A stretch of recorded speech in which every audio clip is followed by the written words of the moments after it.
Awesome. So just a little background on Bennett. He's been a CFO for like many years in the finance industry. Primarily, I would say focused on startups in the startup space, helping companies get from like the seed stage to like big exits. And I think there's some secret sauce, Bennett, that you have in your history that like gets you to that point with a lot of these companies. I think the one that I really liked personally, I'm a big fan of like you and like what you did at Digg. Digg was a massive company in Silicon Valley. Yep. Kevin Rose started that company. Bennett came into that company. And he also worked at Dr. Chrono for a period of time as well, which was my startup, which Bennett helped us immensely during the time he was there. To other like startups like Alpine Data Labs and others like that. But to start off, I guess I also have my co-host on. His name is Agam. He does this Hey, uh, Agam. does the podcast with me. Um, yeah. So just to start off, like some history on you. You grew up in Silicon Valley. Is that correct? Yeah, yeah. I mean, I was almost, I would say I was born and bred into this, right? So my mother grew up, well, my mother was also from the Bay Area. So I lived with her. She was a single parent. She worked at the sheriff's office doing accounting and then ended up getting brought in as the number 14 person at 3Com back in early 81. And so I used to run around as a kid. So I was under 10. Used to run around as a kid around a startup, which was essentially the advent of Ethernet. It was Bob Metcalf's startup. It was called 3Com, Communication, Computers, and Collaboration, I think, but it may have been a third something. And they spun out of Xerox PARC and started their own company, and they ended up taking it public and did really well. So I ran around that when I was a little kid and watched it grow.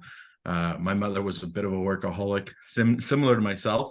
And so, yeah, I was constantly hearing about and peppering her about how's it going, how's it working, and I mean, me and Agam were transplants, so we both like didn't grow up here. I think there's a lot of kids that don't realize like where they are. yeah. I think your your mom worked in tech. Did you feel like a lot of the energy in the area? It sounds like you were really hyper aware as a kid of like what was happening. Again, at an early age, so I guess early in, I think 82, we ended up getting, she would bring home computers. So she brought home the first IBM PC. She brought home the first Compaq. She brought home the first Mac. And so I would start coding immediately. So I still know how to code in BASIC, although I never should have, I guess I should have gone technical at some point, but never did. And so, yeah, I mean, I used to run the computer lab when I was in fourth grade, right? They'd excuse me out of class so I could go redo set up the computer lab when the parents had problems or the teachers, and program the robots. I had a teacher in fourth grade who was marrying somebody from a robot company, and so we had robots in the classroom. So yeah, I mean, I've always been around tech. It's kind of secondhand. To me, it seems like it's normal. I'm very, very privileged to have been around it and to have seen it as I grew up, not just as a kid, but even before going to college and then seeing Netscape and then Yahoo and kind of every iteration and using BBS bulletin boards and dial-up modems all the way to AOL and then to broadband. So I don't think you can live in this area and not be conscious of it. That being said, I was very, very lucky with where I was born and where I was raised and kind of the environment that I was thrown into, which was, being you had to be inquisitive and you had to figure things out, and one thing led to another. And it's just, I still love, I still love startups. It's just, especially technology startups. It's where my heart is. What would you say was like the startup that you were hearing about a lot, like in your younger years? Like, sounds like 3Com was one where your mom worked. Was there others like that were up and coming, like Intel or like what was Yeah, I out mean, there? there was, again, mostly when I was a kid. So it was, I was born in 73, right? So almost 50 now. When I was a kid, it was a lot of the hardware. Software wasn't as hardcore as it is now. It just wasn't as readily available with such compute power at such a low cost. So it was really kind of the propagation of hardware, right? And so Intel and again was still growing and significant, not a startup. There was 3Com, there was Bay. It was a lot around the networking space which is where I was around, right? Just because those are the people that my mother associated with, and I ended up eventually working in investor relations for 3Com as an intern, really at a late high school age. So, and then again, you get into the internet startups, right? Again, like the Netscapes and, all the folks that kind of predate or are actually the foundation for what's out there today. And it's very much the Wild West. It's always been very much the Wild West on the hardware, on the software side, and continuing into kind of the internet age. And now, as we're kind of breaching on the AI age, it's a phenomenal thing. It's the same every single time, but it just keeps getting essentially a larger and larger group of individuals that keep contributing and wanting to participate and going out and building the next great things. There was Xerox PARC Yep. and HP, Hewlett Packard. These were like mega companies. When you were around this stuff, like, were you aware of Xerox PARC and HP and like what Apple? I'm sure you were like hearing all of these guys, or it was just like you were focused on where you were working, or Netscape. You Yeah, brought up a I mean, lot, so obviously HP, growing up, I knew folks whose parents were engineers at HP. And the one that I find phenomenally interesting again is Xerox PARC. And I've actually been to there years and years ago, or at least where they were at that point. And Xerox PARC is interesting because there's a bunch of books that you can read about it. It's, again, it was a small group and one particular leader that established, head count that he could bring in up to about 50. He said he could manage. And then they let those folks essentially explore in their area of expertise. The influence of Xerox PARC is on everything in technology today. Let me say that. It's not based on, from Ethernet that allows computers to communicate came out of Xerox PARC, right? That was Metcalf. And NLP, natural language processing, came out of Xerox, right? I did a startup years ago with PowerSet, that was the name of the company, and inevitably we were making a NLP-based search engine to take on kind of Google and Microsoft to be a better search engine, understanding the meaning of what was requested instead of just kind of the statistical analysis. And ultimately, that data, although we had to wait for the compute power to be able to harness and create an index that was kind of 10x what Google was creating when they were doing their analysis of a site. But it would, that NLP technology had actually been being worked on for 18 years, I believe, at Xerox PARC, and to the point that we licensed it and brought in the gentleman who had actually led that to be our chief scientist. And ultimately that entity we sold to Microsoft, and it became part of Bing. So when they were moving all their live search and all their other search engines into one product, and it became Bing. So PowerSet was the long string query component of the Bing search engine. And it sounds like, so you got your first internship and you were like, it was in the finance, like accounting space. What, because it was a tech company, I guess you learned a ton, like just being around that stuff, Yeah, right? I mean, I was in the internship is really in the investor relations. My first internship with the tech company was Got it. 3Com. It was investor relations. Okay. And so it wasn't really hands-on with regard to accounting per se, but what I was doing was preparing and helping for the investor relations communications department, in particular, setting up or helping set up or handing out. So early stage, right? So not managing anything, but kind of helping talk to people as they walk in and present them the information to the shareholders meeting as they came in, as the shareholders came in and to question the CEO and CFO.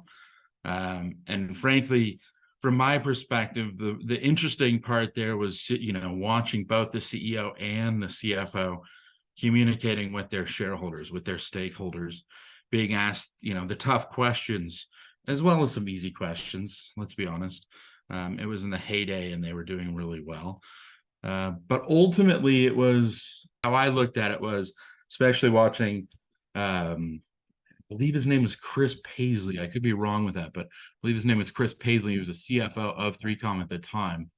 And I remember watching him addressing not just the analysts, but the shareholders, and thinking, wow, how much information this guy has as the CFO, how he has to be able to answer any question given to him by both analysts and shareholders on technology, IP, manufacturing, expansion worldwide, sales, you name it. And from that point forward, it was kind of, I think, the path that I was on to go down and be a CFO or go down the finance path myself. So, and I think that's part of what is instilled in me is when I work with a company, you have to be, in my mindset, you have to know everything that's going on in your company, right? Down to the as much as possible. Let me rephrase that. You can't know everything, but the finance role is one role in which you either be a mile wide or a mile deep on your knowledge base, right? And I think finance is one of those places where you have to be a mile wide and you have to be, half a mile deep.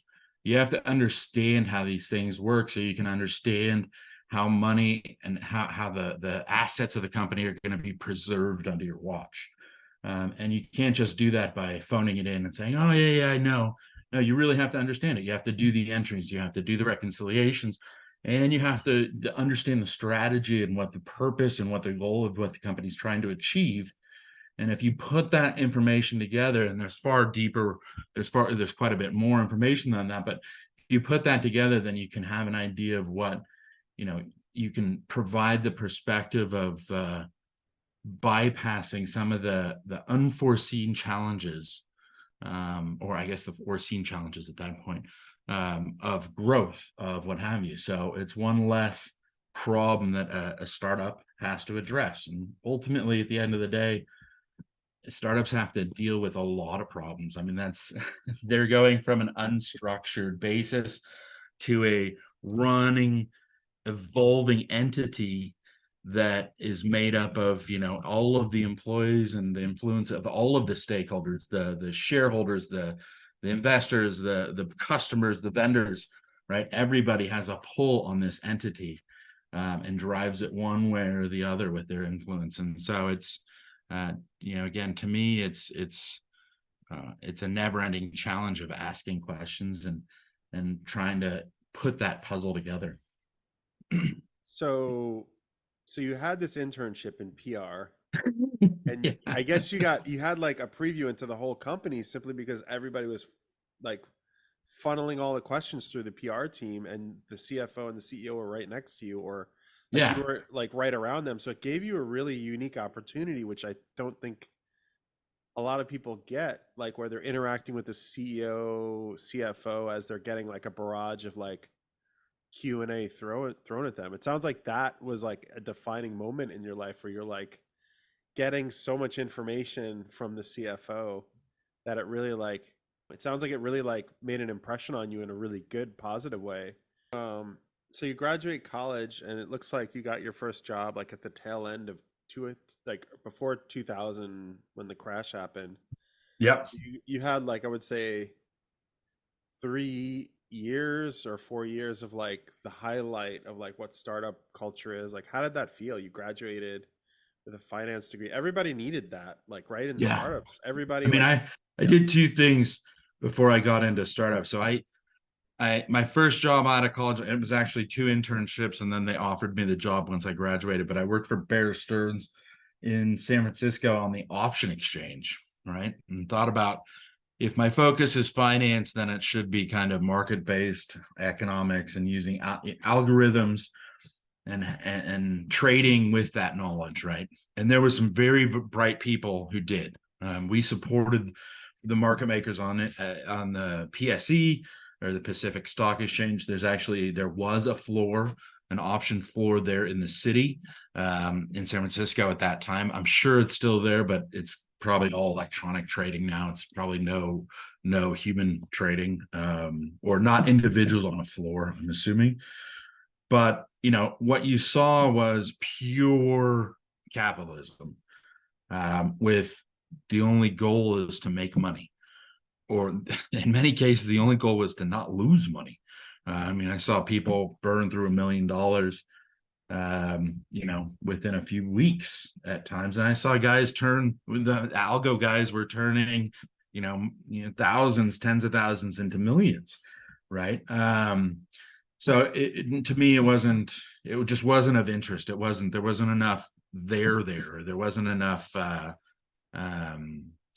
of a result. It was just trading paper back and forth. And in my mind, I really wanted to work for something that built something, that developed something you could be proud of at the end of the day, that looking back from nothing to something. And after that, I joined a company called Nortel Networks, which was getting closer to startups and tech, but it was a very large company based out of Ontario, I believe, or based out of Canada,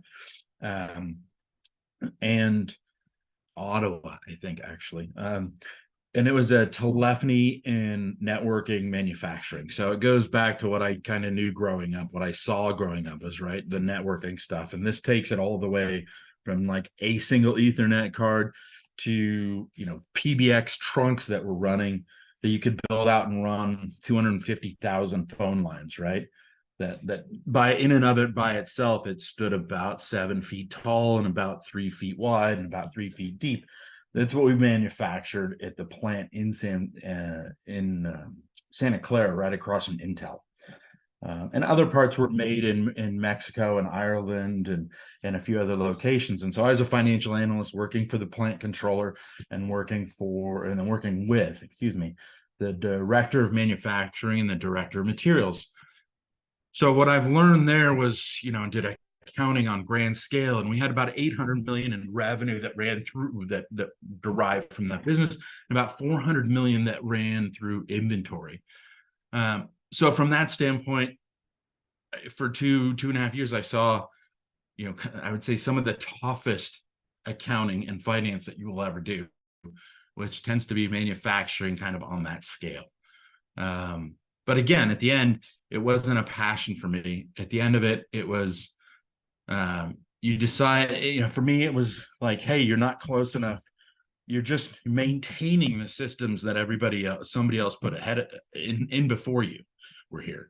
And that's not interesting to me. To me, I want to build. I want to get my hands dirty. I love woodworking and metal smithing and other things. I want to see, I want to start with pieces and build something up. And so it was after that company, I went to my first startup, and joined as the controller, underneath a CFO, and it was called stockmaster.com.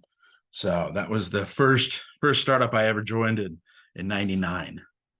And that's like, was that just from the name? Is that like actually a stock trading site online, or is So that? no, it wasn't the stock trading site. It was stock information. So it was founded by a gentleman, Mark Torrance, when he was working at MIT lab, and it was the first charting of technical or stock information that was then publicly available. And so originally, what the product was essentially a finance site where you could go and see all the technical and fundamental stock information charting. And then it evolved into, as they got additional data feeds and what have you, they got additional information on press releases, and then moved from that to kind of what you would see as a modern day financial site, stock or equity site. And then they moved into the investor relations portion. So they created co-branded IR sites for public companies. So that if you went to a public company's investor relations site, you could actually see their charts and their data feeds on filings, SEC filings, and public press releases, all that fun stuff. So, it was great. We had bought when I was there. When I joined, they had bought at least one company, and it was a smaller company. I believe it was one. I don't think it was two, but they bought a smaller company for kind of the first acqui-hire that I ever saw. To be quite honest, it was buying talent, and bringing that company in, and we ended up selling to that company to Red Herring, which was a magazine at that point, or magazine and events at that point, which was during their heyday in late '99, early 2000.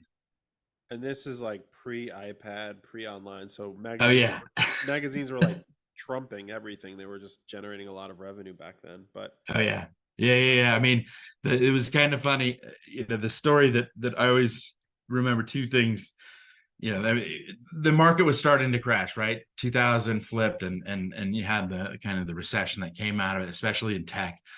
But two things that really may always stick out in my mind with Red Herring is, one is they sent us a few boxes of these magazines, that their most recently published magazine, on the day that we announced that we were being acquired. And you open it up, and the first, the magazine said, "Why acquisitions never work." which was the first thing, which was just, it was just so entertaining to see that. And at that point, they were like half a phone book thick. They had they had, at that, I think that was at their peak, and it was right around their peak. They had a good inch and a half wide magazine. It was, if you were in tech, that was the place to advertise. That was a place to be published. Everybody in tech read it, and along with Wired and a few others. But unfortunately, it did not survive. Red Herring did not survive the ad marketing crash that started right then and proceeded for the next few years. Which, unfortunate, because we were bought to, the idea behind them acquiring Stockmaster, was that they were going to apply the technology that Mark Torrance had built, and then refined at Stockmaster, which was kind of the investor relations, specifically the charting, but apply that to private companies, and then essentially set a value or a grade to them, and therefore being able to create some capability to value accurately from an external standpoint the startups, which is an interesting concept, and as you know, it doesn't quite work that way. There's a lot that goes into financing rounds, and so a lot of the information that you hear about, hey, it's worth this amount, or you're raising money at this amount, it's often delayed and what have you. So it would have been an interesting theory. I don't know how it could have been put in practice, but I'm sure they were really smart guys over there, as well as our team, and so they would have found some way to utilize that had the ad market not just collapsed on it in 2000. So you were a controller, you had an acqui-hire, and then you helped sell the company. What is more generally stressful? Like, just curious, like, is it acqui-hires or selling a company, or both? Well, yeah, I worked for a CFO at that point, so a gentleman named Jim As a Drury. controller back then. Yeah. Yeah, so I was just the controller, right? So, or not just the controller. Let me rephrase that. I was a controller, and so the acquisition. I think I was there to see some of them sign it, and I put together some of the due diligence and the due diligence material, especially around the financials and operating. But the deal flow really wasn't in my. That's not what I did at that point. So, from that standpoint, the risky, the part that was stressful was going through it the first time, right? So acquiring somebody else for acquihire when it's a 1 or 2 person company is not that complex. And frankly, for the acquiring entity, it's not anything more. It's very little significance compared to or difference from essentially hiring 2 people, right? I mean, from an accounting standpoint, there's some things to do around valuation and goodwill of what the assets that you acquired, but ultimately it's them joining your culture. So, and now reverse that, when Stockmaster was purchased, I ended up working for a guy, D Valentine. His name was D, the letter D Valentine, right? And he had actually known my mother at 3Com and worked at 3Com for a number of years. And he was leading, I think there was a CFO at Red Herring, but he worked under the CFO. And so my role fell into under him. And so I started then working on projects with him, not just running the financials for Stockmaster and then sending him over to roll them up and consolidation, but then also started dealing with implementation of Oracle 11i on their side. Again, I would say it was stressful. Everybody says it's stressful when you're acquired. It's true. It is. And it's more stressful when you don't know. Now that I've done it so many times since, it's always far less stressful for me, because I am in the conversations. I know I'm doing the deals for the most part now, or for that part. Back then, there's a veil of secrecy to it, and there has to be, for a lot of reasons. Deals can get thrown sideways and not get done for a lot of reasons.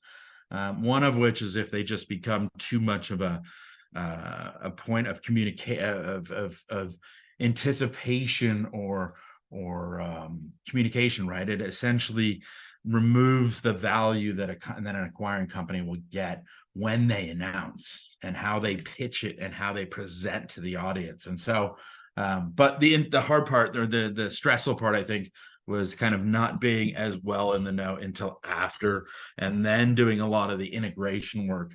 And again, you want to make sure you're the people that the team I was with, the company I was with, that they got taken care of. We put them in the right place over at Red Herring. We made sure that they got in the right position if they wanted to move to San Francisco or stay. And we were in the South Bay in Cupertino. So, there was a lot of things going on.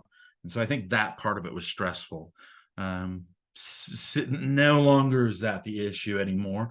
I find that there's stressor points, many more stressor points in running a company as opposed to the acquisition of a company, to be quite honest. Got it. So at that company, it looks like you got a promotion as director of finance, which is way more preview into like what's happening. So I guess it's like layers of like who knows what. Is that the right way to think about it? So like going from like a analyst to a controller to director of finance. Yeah, I mean it's you're moving up the chain with the responsibility, right? So as you're an analyst, you're typically putting together maybe you're putting together financial statements. Maybe you're doing consolidations if you have multiple locations from around the world, right? So you can actually see what your aggregate cost and financial structure reporting is. Maybe you're doing some inventory management from balance sheet reconciliations. Then you evolve and you continue to move up the scale. Then you start doing forecasting or budgeting, and then forecasting, and 2 different things, right? The budget is just kind of a transfer of the. Let me rephrase that. The budgeting is a specific point in time for which kind of guardrails have been established from what the financial position and the resources available are going to be. Forecasting is a completely different beast. And forecasting takes, just from my perspective, a lot more active, creative perspective and exercise. It is a more creative perspective and exercise, because at the end of the day, what you're building is a scenario planning tool. And so in a number of these places, a number of the companies since, I've actually tried to use the planning or the forecasting as a method to sit with different discipline managers and go through kind of a bottoms up approach with their team. What is, what are the core assumptions on how you're using resources? Will that change as we move from one product cycle to another, or from scaling our revenue? As that increases, as we bring on slightly different customer base, does that change? And so working through that process. And so again, that's an evolution, or it's a evolution within kind of your knowledge base as you get older and more experienced, right? Being able to relate across the table from multiple different disciplines, as opposed to just staying within one discipline. And then taking responsibility for not just the budgeting, but the entire multi-year forecasting, and have a scenario analysis, or a multiple scenario analysis, depending on what the market looks like. A worst case, a best, or a mid case, a likely case, and then a stretch goal, right? And then you start to learn about kind of presentation to audience. Which one is the most appropriate to present and set your name to, and the name of the executives in a company, to when we present it to the board. What's the one that I need to put in front of my sales team? Right. And it's not that you're switching it on anybody. It's that it's the motivating fact. So for the board, they want it to be as realistic as possible, right? You want to set expectations, which you'll hit.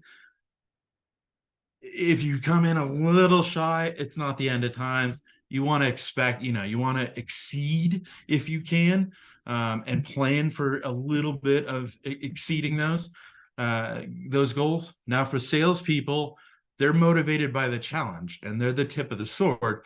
The tip of the sword doesn't always hit the mark, and that's not their fault, especially in startups. Essentially, you are going into a market with an innovative product, a new product, and trying to essentially not just find the market, but find what the playbook is. How do you sell it?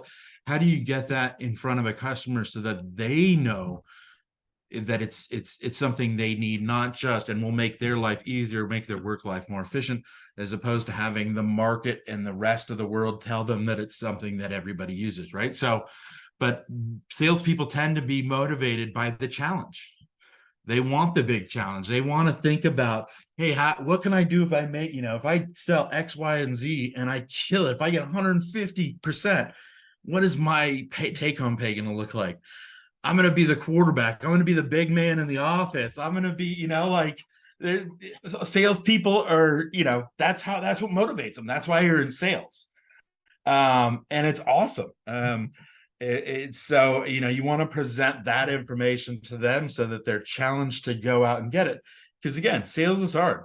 I've seen a lot of good people do really great, and I've seen a lot of great salesmen just do really poorly. Not because of them, but because of the tech isn't ready, the marketing position, the leads generated weren't the right ones. The market just dumped on everybody, right? The market just collapsed. And now where do we find ourselves? And this has happened now a few times in the last 20 plus years. So it's, again, it's a lot of respect for the folks that do it in sales, especially for startups, because again, they're really they're at the tip of the spear, and they're pointing that spear where to go. So, which is really, really quite typical. And then, as it continues to evolve, you start, the next stage is moving from kind of your internal financials, your forecasting, kind of your scenario planning, and being, now you're on that process of being far more strategic, right? So you're looking at the much bigger picture. You're looking at overall fundraising. What is your capital position? Before you could manage it, earlier in your career, you will manage kind of the short term of it. But as you start to look in the strategic, or you start to play more and more responsible as kind of director or VP of Fin, and then CFO, ultimately the job is to manage the long-term cash flow, not just the short term, right? Short-term cash flow is really easy to manage because we know who we have on payroll. We know the contracts we're in. We know what it's going to cost us in the next 3+ months. The long term is where the value, the rubber hits the road, right? What's going to happen to our sales? Do we have confidence in our sales team? Can they close? Can they close the deals that we expect or forecast?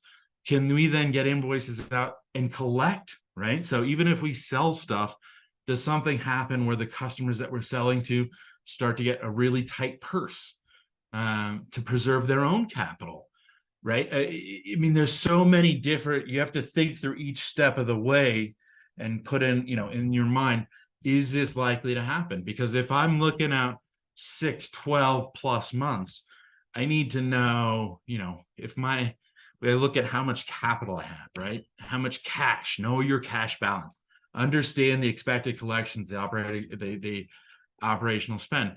If I know that, or if it looks like that the market's going to take a drop or take a dive, then if you're sitting on 12 months of capital, you need to start asking yourself, what do I need to do to make this 18 months, 24 months?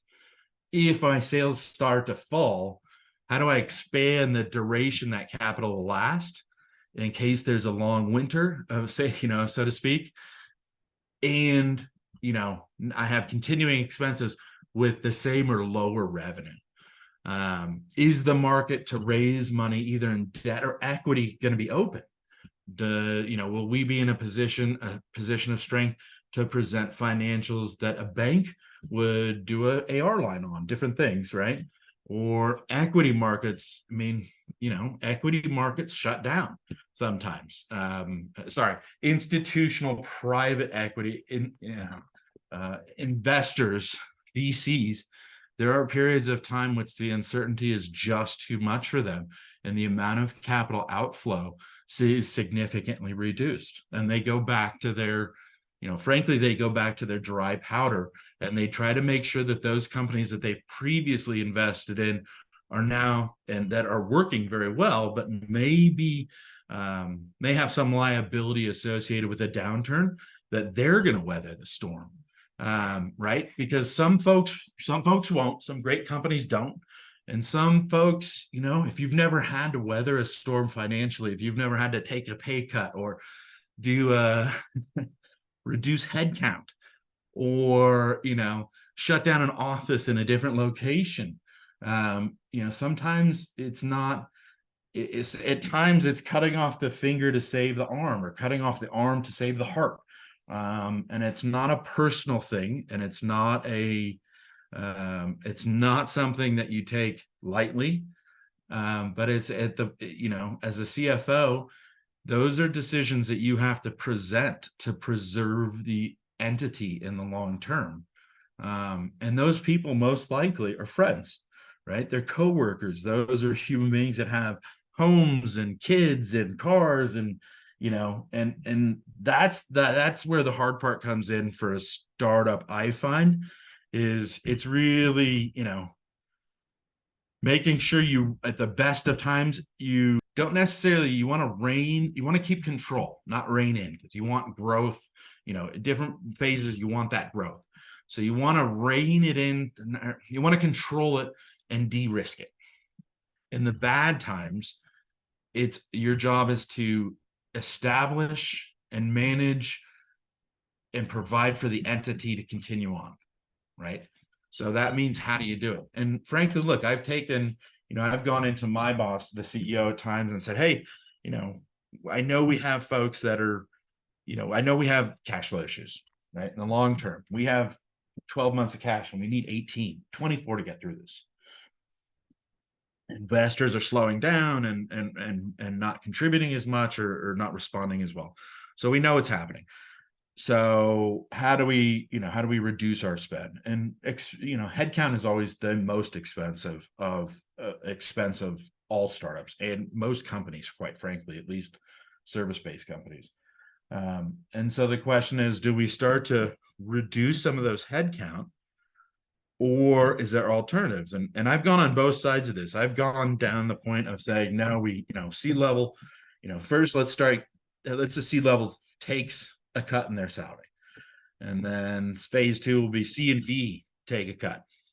C, V, and D. So the VPs and the directors, to prolong the company.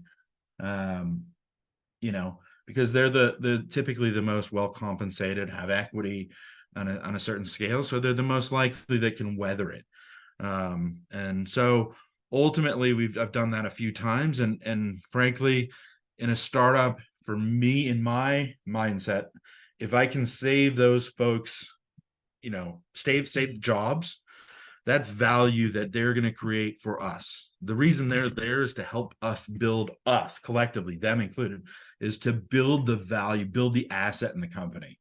Frankly, they're the most valuable asset, either on or off of any books or balance sheet, and they're off. But headcount is your most valuable asset. No, there's no question in my mind. I've seen it too many times. These are the people that create the company, that fix its problems, that make it work, that maintain it, that keep the trains running, and develop for the next iteration for the development. So, again, I think those are the really stressful, hard times. Yeah, that's really what's like, I feel like what's happening currently with all the market scenario and Yep. layoffs and companies moving towards new avenues. How do you see technology changing, technologically changing businesses and affecting on the finances of the company? Yeah, I think twofold actually. I think we're, again, the technology has fundamentally shifted, right? When I was a kid, my mother, when she was an accountant, she had one computer among 30 people when she first started, or among 10 people, I think, that was in her accounting department, right? They literally had ledgers, giant books that they wrote in, right? um, so, and then you move today where essentially I can run all my finances for a startup, and a multi-million-dollar startup, right off of my phone. So I think the fundamental change was, is first and foremost, it was the connectivity, right? So that was the first part, Ethernet and all that. The next was information, data storage, and that information. And so again, you could do so much more, and with COVID, we really proved that theory out, that, there's broadband in most places, that consistently people can be moved or not be next to each other and still be highly productive. Now, I know there's a number of naysayers out there that says, well, or, reports and studies that show, well, people were less productive when they were, had COVID, or, during this time they were working at home. And that may be right, but you may also flip the script a little bit and say, well, maybe they were sitting at their desk being more than 100% productive. Maybe they were at 120%, and because they were at a startup, or that, because you were pushing each other, that was a camaraderie. And so maybe going back a little less and going to 80% efficiency, which really is kind of 100% efficiency, when you have your child next to you, right? When you don't have that person who's your desk mate or your office next door, where you're pushing each other, the motivation, you actually get your work done, and then you go deal with it. So with your child, with your home, with your other part of life. So, I mean, fundamentally, the technology has changed where we can do that now. Pete, I'm calling you, I'm online from a shop or an office in my shop on my property in Placerville, California, 2 hours away from San Francisco, right? I mean, there's literally goats out my door because I own a goat farm. And I'm using a Starlink, and so, you can do this sort of stuff from anywhere now. You can talk to anybody around the world, see their face, see their expression, see the smile or the anger, frustration. So I think that the technology has brought us closer, absolutely. As we go into the next phase, I mean, every phase you hear it, oh, the internet's you're gonna lose jobs, right? It's gonna replace, computers are gonna replace people. And then, the automation is going to replace people. And then this, and now it's AI is going to replace people. The answer is, I don't think that's the case, personally. Technology is going to continue to move forward, and there's going to be some great applications in technology. And I still say I used to say about 10 years ago, we're still in the infancy of this. So I still think we're kind of at the latter stage of the infancy. the capability of using and interpreting and understanding as much data as we now have access to. We're getting better at it, but by no means are we, I mean, we're proficient, but we're not experts. And so I think we have a long way to go, which I love, because I can't imagine what's going to be in 100 years. And I would love to see, the amount of data that we're going to be able to process, instantly can probably fit on the tip of my finger or something, I mean, it's the phone will be in my ear, whatever it is, right? But with AI, the utilization of AI, I look at it more as, we saw the cycle. You're already seeing it. So about a year ago, everything that got funded had a .ai or had AI. Okay. Was it really AI? Not really. Not all of it. Some of it was machine learning or LLM, right? It was a progression towards artificial intelligence. And definitely AI was not, from the standpoint of what people think of as, 2000, the movie 2000, or I think it was 2001, like how computers can make choices and kill you or not. And we're not there. Like even Tesla, is still a tier 2.5, I think, from what last I heard. There's a tier structure on self-driving from 1 to 5. 5 is fully autonomous. Tesla's at 2.5. Even one of their best competitors, the most technologically advanced, is at 3, right? I mean, we're just a ways away from it. However, the fun part that the interesting part that I find is that AI can be used to augment what we do. So Tesla's a great example. When I drive from Placerville to San Francisco, I can literally get on the freeway, not in the back roads, but on the freeway, turn the car on, and it will drive itself. Now, I still have to hold the wheel and I still have to watch, but it takes less of my mental capacity because I know that it will keep me in the lanes. It'll keep me from hitting the person in front of me. It'll keep, it'll give me enough space so that there's room behind. If somebody moves over, then it will adjust. And so I'm attentive, but probably not as fixated on it. Now, I think that's a great way to look at what I think AI is going to do, especially in the finance, right? There's so much that's done in accounting and finance that data entry, duplication, removal of errors.